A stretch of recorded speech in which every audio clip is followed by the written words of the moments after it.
From the islands where the sun meets the sea, Jason's the voice we all wanna be. Interviewing creators, making comics come alive. With every story, he helps us thrive. Reading comics, he's got the best taste. No story too big, no hero to waste.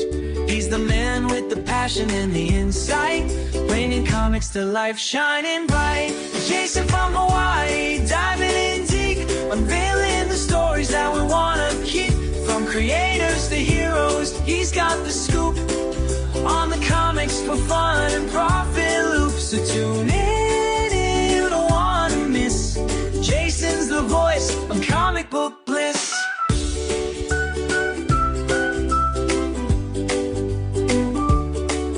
From Marvel to DC, Indie and more, Jason's the guy who opens the door with every interview. He's setting the stage, bringing creators to life, page by page. He loves the craft, the art and the lore. Comic books are where they'll always explore. So grab your books and listen in. Jason's the guide, let the journey begin. Jason from Hawaii, diving in deep, unveiling the stories that we wanna keep. From creators to heroes, he's got the scoop on the comics for fun and profit loops. So tune in, you don't wanna miss. Jason's the voice of comic book bliss.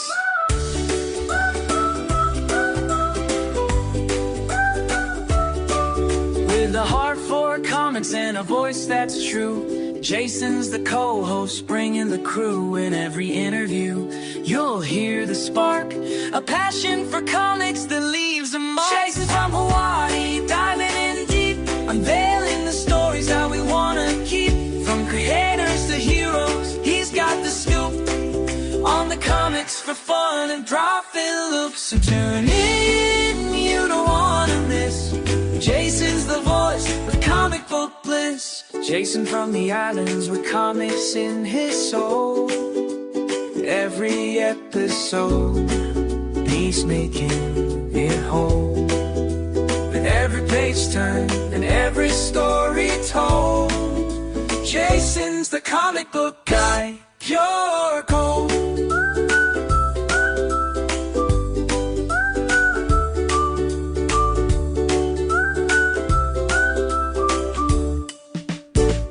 Aloha, it's Jason from Hawaii. Welcome to a very special edition of the Comics for Fun and Profit podcast. Now, this is basically a filler episode. Let me just go over a quick format. Basically, I'm just going to talk about promoting the DC Internet Ultra app. I'm going to talk about, why I love this app. I'm going to talk about some of the dollar bin hidden treasures that I found in the last couple of weeks.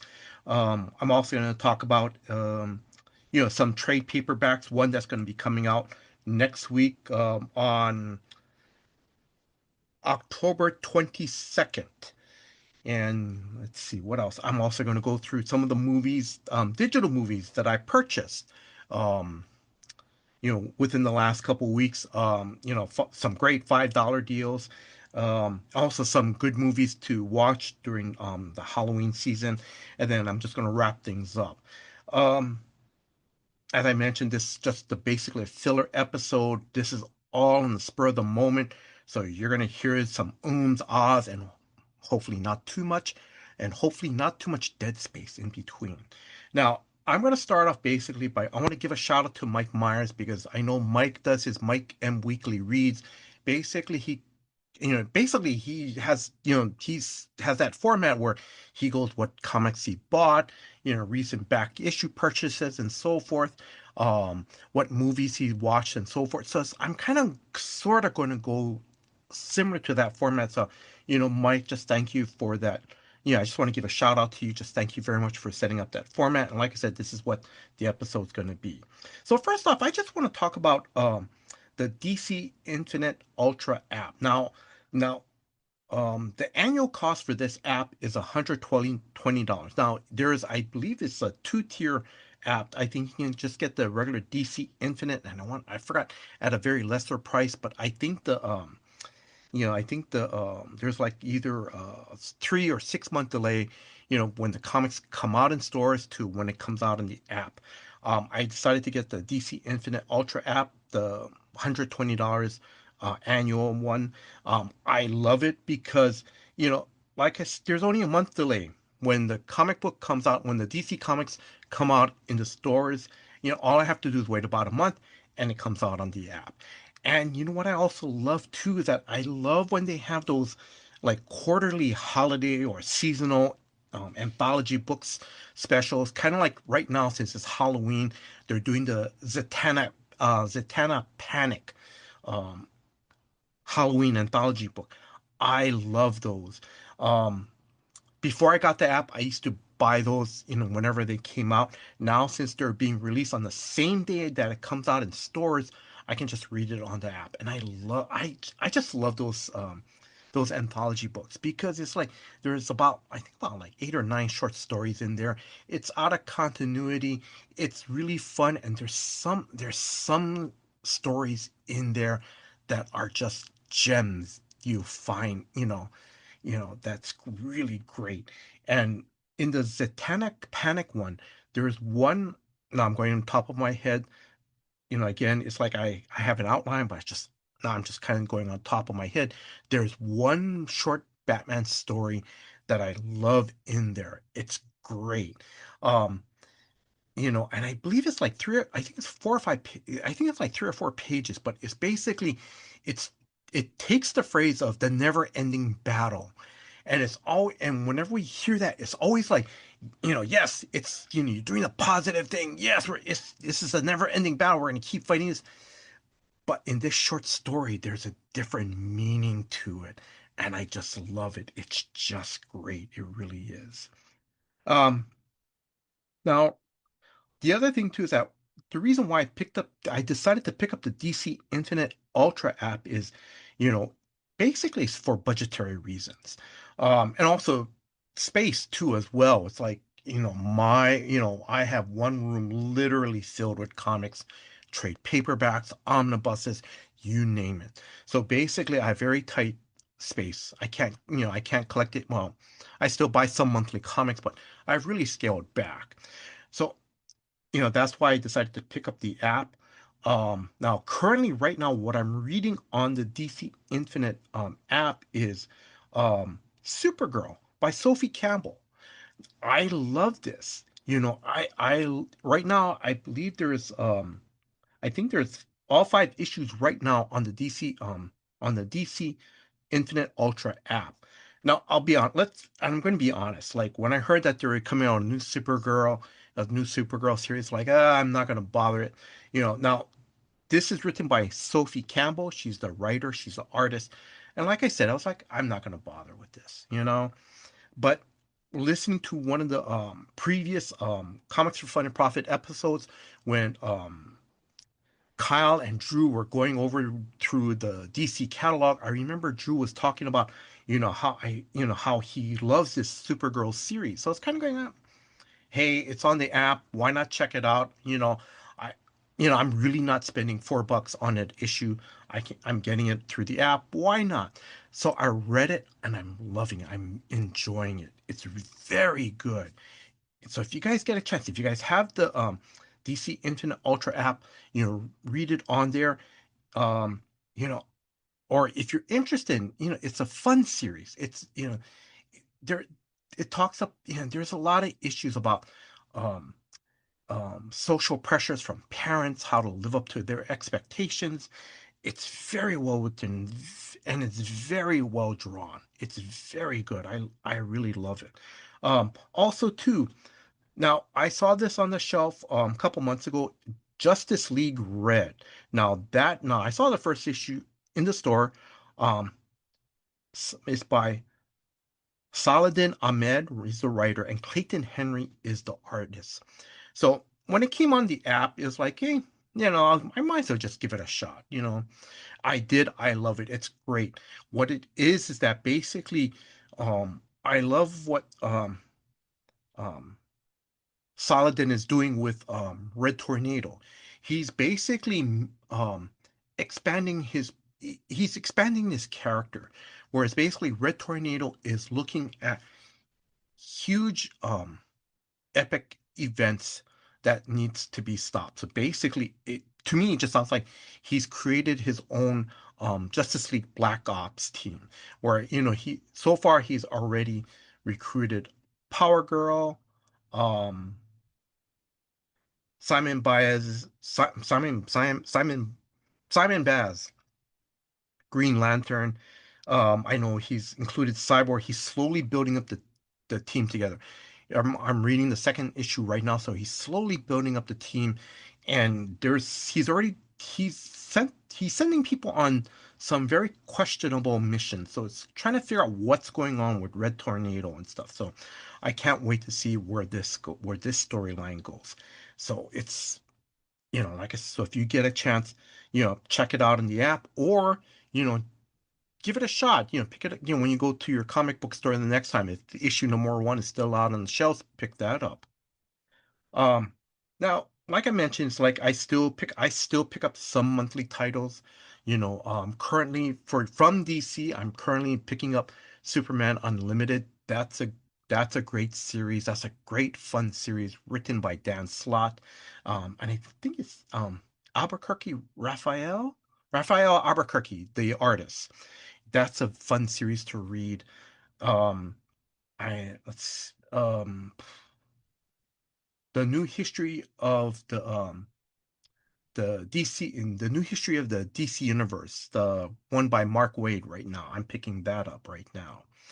Um, the other thing too, what I also am doing too is I also love going through dollar bins. You know, even though some people are going, wait a minute, you have the DC Infinite app, you know, and also I have the Marvel Unlimited app. I'm not gonna promote that one for now. I'll save that for another episode. But I loved going through dollar bins because I love reading comics digitally, and I still love to read, floppy issues. I still do. And I love to go through dollar bins. And what I really love is I love picking up annuals, or certain one-shot prestige format books, because these annuals back in the late 80s and beyond, these annuals are already at $1 a piece, or sometimes they're slowly going up to, $1.50, $1.75, $2. So, it's always great to pick these up in dollar bins. So, um, let's see. Just today, I I have picked up Havoc and Wolverine Meltdown miniseries. This was through Marvel Epic Comics line. Now these prestige formats, it was $3.50 a pop for these issues. So and what's really nice is in the dollar bins, I was able to get all four issues, and that's very rare because usually it's either you'll find issues two, three, and four, or you'll find issues one and then two, three, and then there's no four. But I thought this was a cool find. I have to give John Abel a shout out. He's on the Comics for Fun and Profit Slack channel. He saw it and he said, this was a great miniseries. So John, thank you very much for your thumbs up review on this. Can't wait to check these out. Also, too, some of the other things that I found in the dollar bins. I love this. This was a great treasure find. Was King Science Annual Conan number 6. Now this one came back. This came out in 1981. Now what I love. Why did I pick this up? Now not only is it Roy Thomas the writer, but Gil Kane is the artist, the classic artist, and he's perfect for these Conan stories. It was great. Also, too, what I also love about going through dollar bins is I get to find some of these hidden treasures, like Dark Horse Comics. I love this because I was able to pick up the first three issues of this mini series, um, Cull, by Robert E. Howard, one of Robert E. Howard's other creations. Um, the Hate Witch miniseries. Now, the funny thing is that I only got issues one, two, three. That's all I could find in the dollar bin. So I'm kind of going, yeah, pay. Why not? At least that's good enough. And also, too, what I love too is that um, for dollar bins, actually, in my LCS, usually if after a while, if I guess, Julius, the owner, after a while, if comic books are sitting on the shelves too long, he'll pop some of it into his dollar bin. So I was able to pick up the recently giant-sized Dark Phoenix saga. Now this celebrates the fifth. Now this is the 50th anniversary of giant-sized X-Men. What it is this is the one where it's like Ms. Marvel is going, I guess, going through the the um milestones of the X-Men through the X-Men history, like of course through the Dark Phoenix saga, Age of Apocalypse, House of M. So I'm going to read these. These look a lot of fun to read, and most of the time, like I said, well, as I mentioned on my Blue Sky thread, is that I just read comics for fun nowadays. You know, um, yeah, that's all I do. It's just to get a break from reality. The other cool thing also too is that a friend of mine, his son is, I want to say maybe his son is about 10 years old, is getting into comics. So what's so cool is that after reading these Dollar Bin comics, I can just give it to him, pass it on to him, and hopefully he loves reading these as well. Um, One of the other cool purchases through a dollar bin from Westside Comics and Games, and I cannot believe I did this, was I saw basically almost a complete, well, not a complete run, actually almost 15 issues of the Immortal Thor from issues 11, actually 11 and all the way up to the end of the series of the Immortal Thor series, issue number 25. So this is great. This is awesome. I can't wait to just, sit down on the couch one day, just on a lazy Sunday or something, and just, start reading these back to back. Now, I've also, have picked up some trade paperbacks from in stock trades, and let me go through some of them. Now, I'm going to talk about, and I love these because did this. I think they started this maybe like last year or something. The DC Finest trades, and they select, I guess, certain eras from their history. And I love the one that I picked up was DC's Finest, Justice League of America, The Return. Now, this is basically um, the during the Justice League Detroit era, and for some weird reason. I just love that era. It was so cool. And I'll be honest with you, back then when I was picking up some of my comics, um, I really didn't know about Polis. This is like back in like 84, 85. I really didn't know too much about Polis. I didn't even, know, so I didn't even know that I just thought that the Justice League Detroit era just only lasted just like a handful of issues, like 10 issues and stuff. But what I found out is basically, so what it is that what's so cool about this one is that this covers the era, the Detroit era from 1985 to 1987, basically before J.M. DeMatteis and Kevin McGuire rebooted their famous run of the Justice League series. So now, this DC Finest Justice League of America: The Return. Now it collects basically Justice League of America from issues 241 to 261.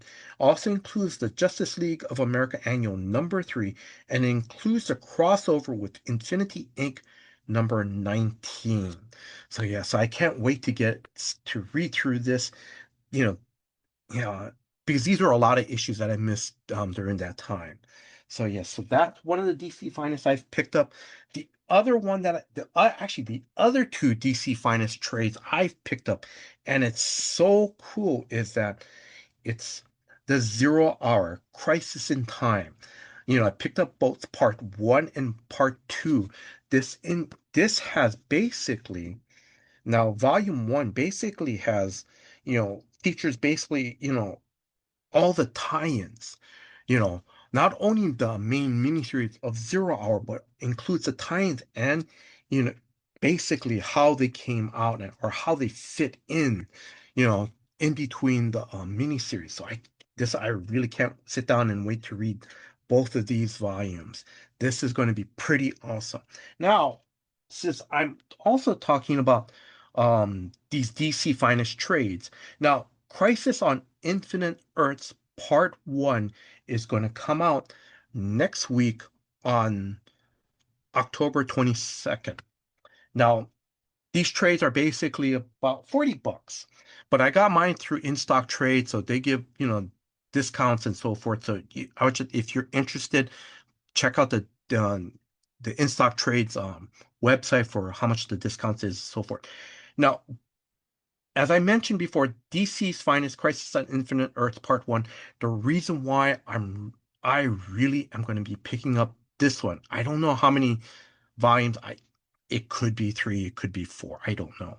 But what I love about this one is that I believe this is the first time that they're going to include all the tie-ins during that amazing um, crossover event.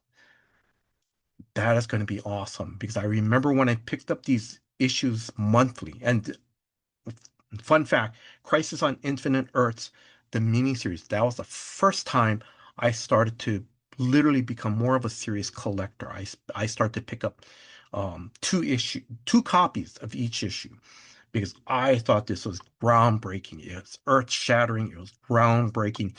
And what I love about it is that it basically touched on all pretty much all the comics during that time, pretty much all the comics during that time period.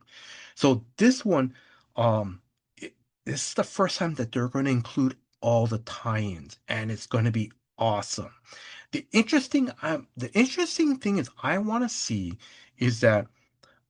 back in the early 2000s, DC did I think just a short run monthly series called, I believe, DC Legends.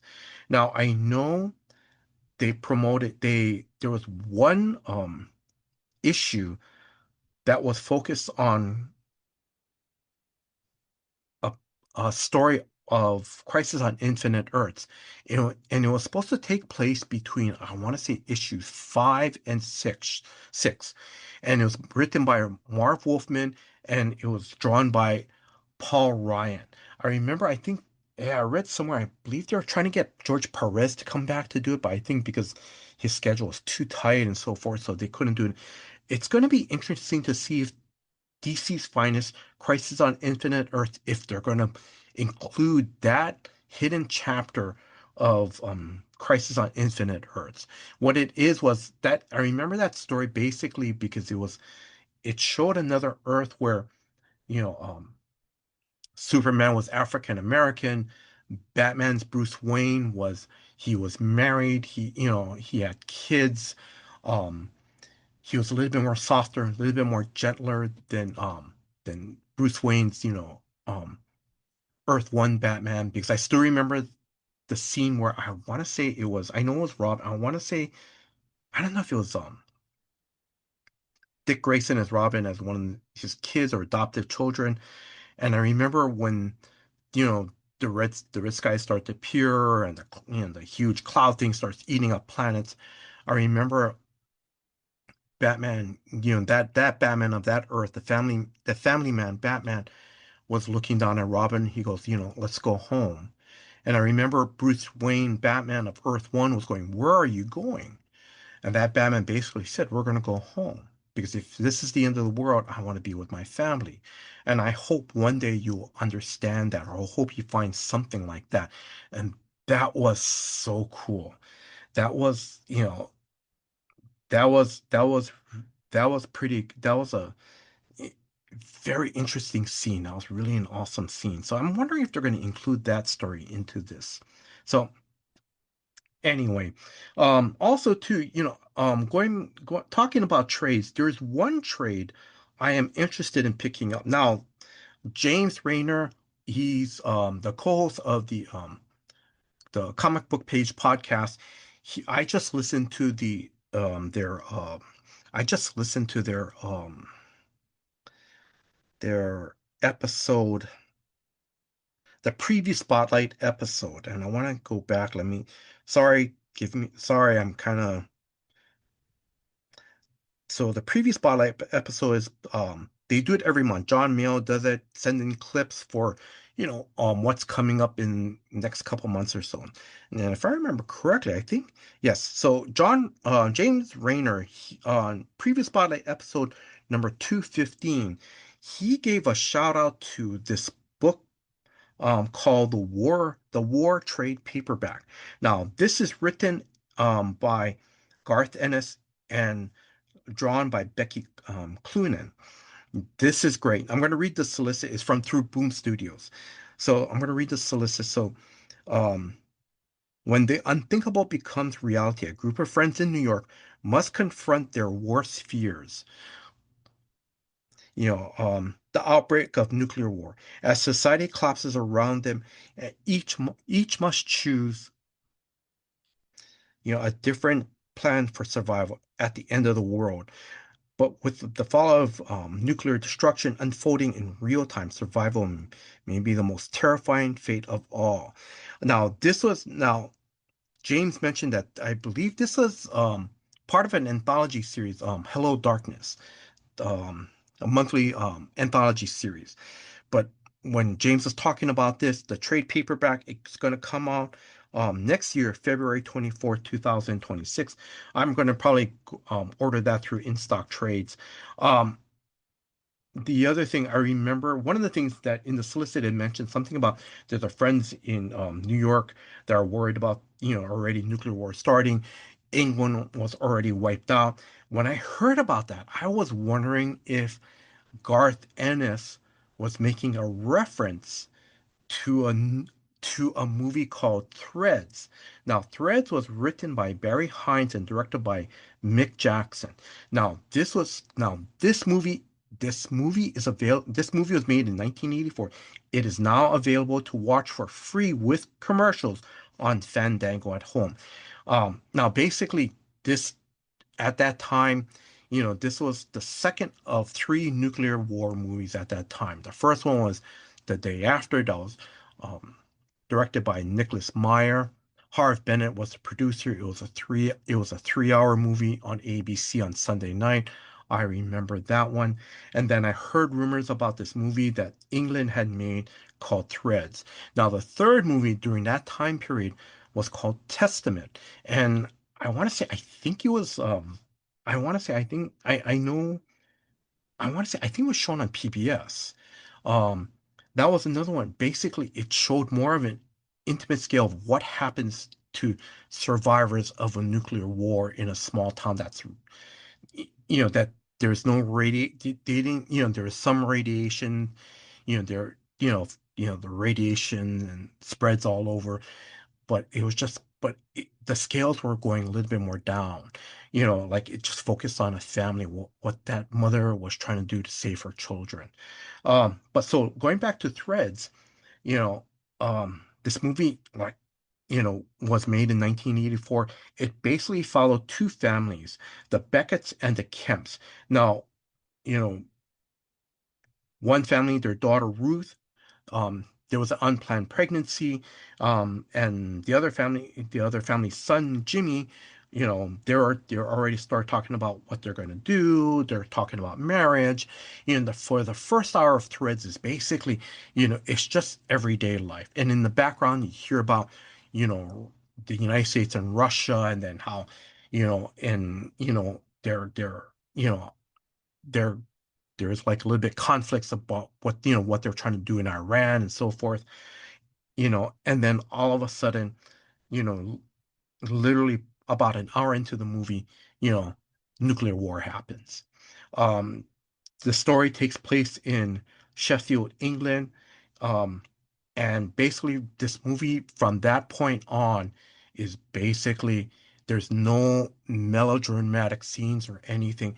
It just shows what could happen. And then there's like text things of what happened, like, the bomb, is dropped. this is how many people survive, so forth. Also, too, that they also showed that there are plans of what happens if a nuclear bomb did go off close to um Sheffield, England, because they were close to a Air Force base or something like that. So there's kind of like an emergency government, when the threat of war was coming real, only key government personnel start to go, into a shelter and started to try to run things, trying to keep society going from that point on. And it's just, the last hour is very brutal. It's there again, there's no melodramatic things. It's just basically just showing what could happen.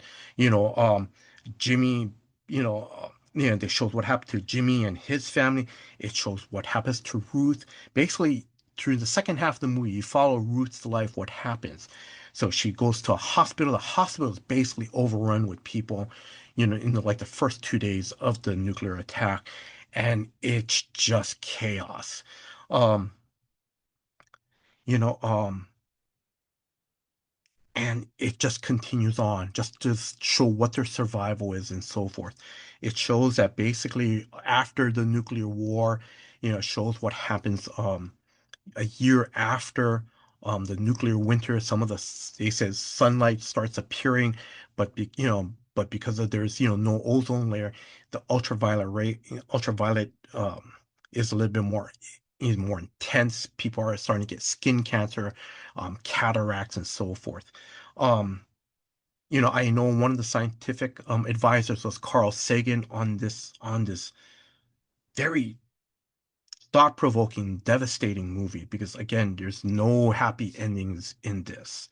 So that's why again, so going back, that's why I'm gonna pick up The War by Garth Ennis and Becky Cloonan just to see how much, and I know Garth Ennis, he's gonna do research on he's done research on, some of the works that he's done in the past.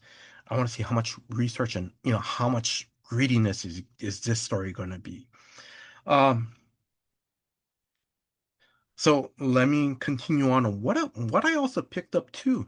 Not only do I read comics, I also picked up a couple Stephen King books. Recently I was at a bookstore and they had buy one get one at 50% off. So I picked up now I believe this finally in trade paper this finally came out in trade paperback. You Like It Darker stories. Now, this is by Stephen King. This, another anthology book that uh, stories that he wrote. Can't wait to read that. I picked up one of his also too. I believe it's got to be a new print, of course. It's Stephen King's Night Shift. I love this book because there are so many classic stories that were turned into movies, such as The Boogeyman, you know, The Lawnmower Man. Sometimes they come back. Quitters Inc. Now, Quitters Inc. I'm reading that right now. That is great because that was one of the shorts. This is one of the short stories that was turned into a movie. Um, Another Stephen King movie, Cat's Eye. This is great. Children of the Corn. This, yeah, I can't wait to check all of these out. But yeah, right now, so far, I'm reading Quitters Inc. It's just brutal. It talks about a man who, he wants to quit smoking. He's given, his buddy gives him this card about, yeah, you want to really quit smoking? Here, Quitters Inc. And, it's so delicious, so good. Okay, now recent digital movie purchases. Now, in the last couple months, I've been picking up digital movies like $5. As long if they're less than $10, I'll pick it up. But mostly if they're like $5, I'm gonna pick it up. And it's, something, of course, movies that, I like and I want to keep. Again, it's like because, since I don't have much space, you know, um, I rather buy it digitally. So some of the recent purchases, actually, right now on the Apple Store, they are having $4.99 sale on thrillers. So I picked up the Marine. Now I didn't know that there were two versions. There's like an uncut version and I guess a theatrical release. So I picked up the Marine, the one with John Cena and Robert Patrick, because I forgot that they both were in a movie together almost 20 years ago. You know, and then 16 Blocks with Bruce Willis, and that was directed by Richard Donner. I've been always meaning to see that. That came out in 2006. So 16 Blocks is basically, you know, Bruce Willis is playing this, you know, this burnt out, detective.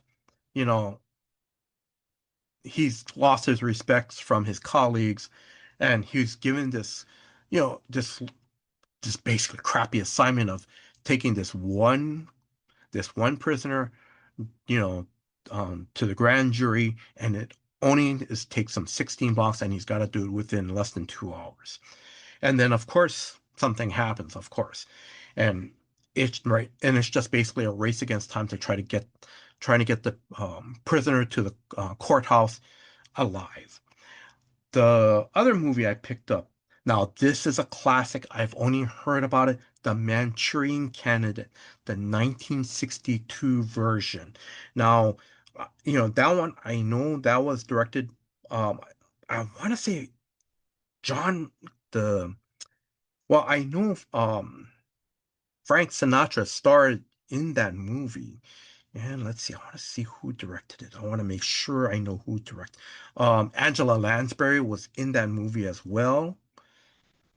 And let me see. All right, here we go. Oh yeah, Henry Silva was in this movie. I forgot about that. Um, let's see.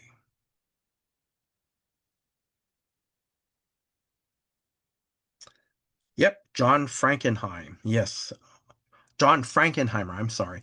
He's directed some classic movies.